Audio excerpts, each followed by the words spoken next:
did you see the Sugar Bowl the other night? I mean, this happened in New Orleans. They postponed it and then it happened. And ESPN's broadcasting it. And I'm like, where are you people? I mean, Disney owns ESPN. I know you're bad. I know you're woke. But for goodness sakes, a tragedy has just hit that city. And the people that go to that game, wow, they're courageous for being there.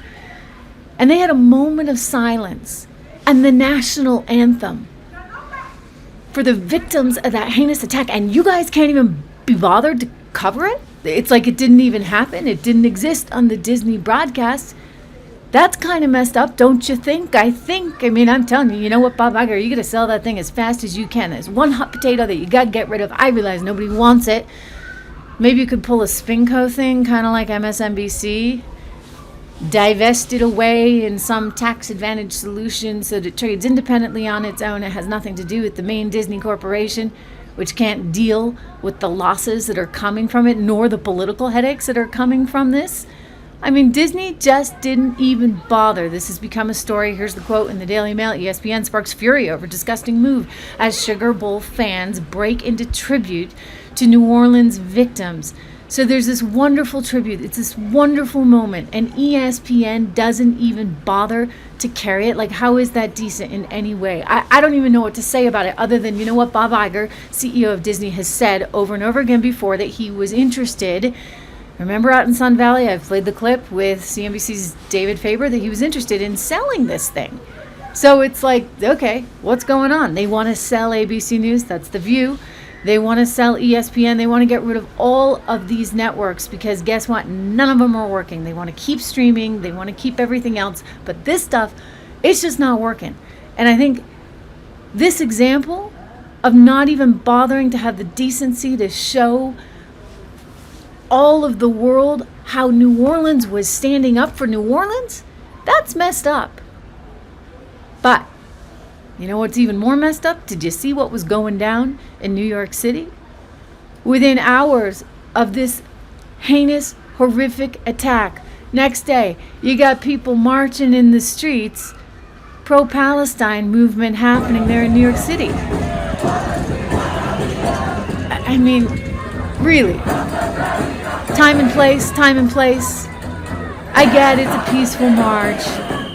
But again, time and place. I mean, I think back to all those colleges all over the country that have been struggling with this, how people don't want to send their kids to Harvard, Princeton, and Yale anymore because you get this movement that doesn't feel very peaceful at its core. And given what had just happened, you know what the appropriate thing to have done would have been to cancel that rally. But no, they went forward with it anyway.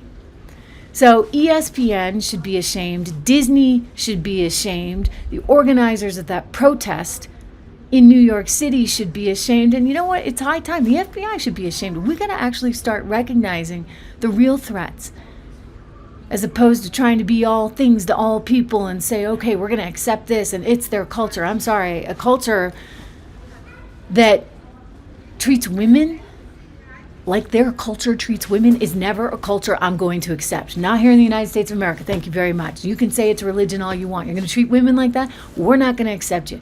This is the Western world. Get with it. Allstate, trying to be all things. This is the insurance company that was sponsoring this whole thing. Well, they kind of just started doubling down on woke. And again, inappropriate timing. Guys, like, I realize it's a challenging time, but can you not just come out and condemn the horror of what took place? Instead, we got a commercial like this. Take a peek. Welcome to the All-State Sugar Bowl. Wednesday, tragedy struck the New Orleans community. Our prayers are with the victims and their families. We also need to be stronger together by overcoming an addiction to divisiveness and negativity. Join Allstate working in local communities all across America to amplify the positive, increase trust, and accept people's imperfections and differences. Together, we win. I'll tell you, you got to take a stand. It was Margaret Thatcher, I believe, that said, if you stand in the middle you're going to get run over, right? You can't stand in the middle of the road. You actually have to have a stand on these things. And this would have been a moment for Allstate to really rise to the occasion. A lot of people on social media are saying, well, wait a second, why would I want Allstate insurance now? I don't really like this company because I don't like what they symbolize. We got to get away from this woke stuff. I mean, it's not as extreme, say, as the Bud Light scenario, but it was an opportunity for them to come out and really condemn the heinous attack. And they didn't take it because they're scared. They're scared, just like I guess Disney's scared, so it doesn't actually show the national anthem. It doesn't show the moment of silence on ESPN for the victims of New Orleans. I mean, what is wrong with these people? What is wrong with this world?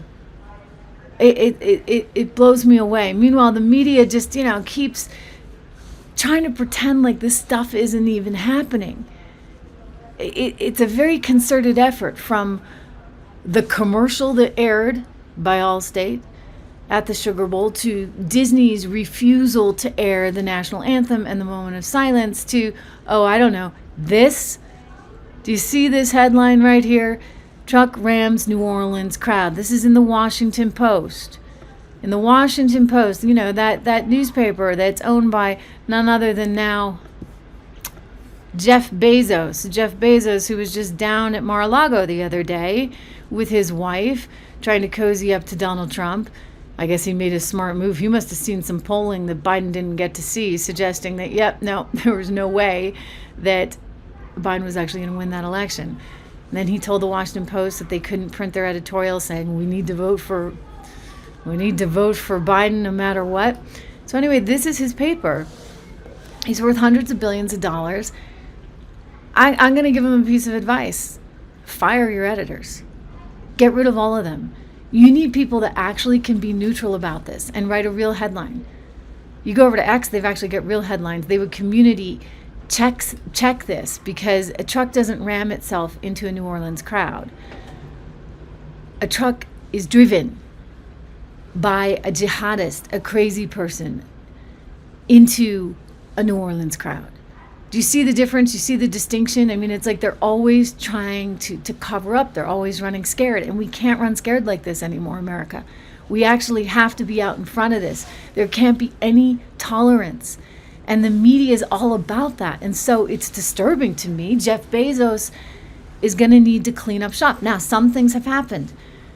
You had that Jennifer Rubin woman. Remember, we had her on the show actually for a soundbite and just a couple days ago. She's out there saying, the media, they're not hard on Trump enough, blah, blah, blah. Okay, I don't know what planet you're living on, lady. But she used to write for the Washington Post. There's the editorial editor that stepped down because that editorial editor was so distraught that they couldn't publish a piece saying go vote for Joe Biden because Bezos was like, I don't think it's a good idea. The LA Times owner did the exact same thing. Well, Bezos was smart to do that, but Bezos needs to take it a step further. He needs real journalists that don't have their constant bias on display running this at this point. I mean, all of these companies are having to rethink things,